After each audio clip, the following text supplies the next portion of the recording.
If you are also facing an error like this, right, which says your browser does not support the video tag, so for solving this, you need to come on this website.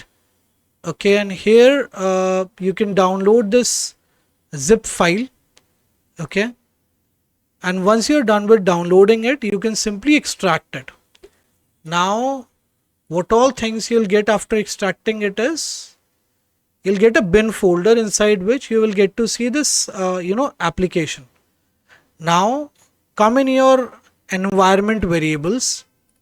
Fine, you have to come in your system environment variables and then simply define the path of this file over here like this.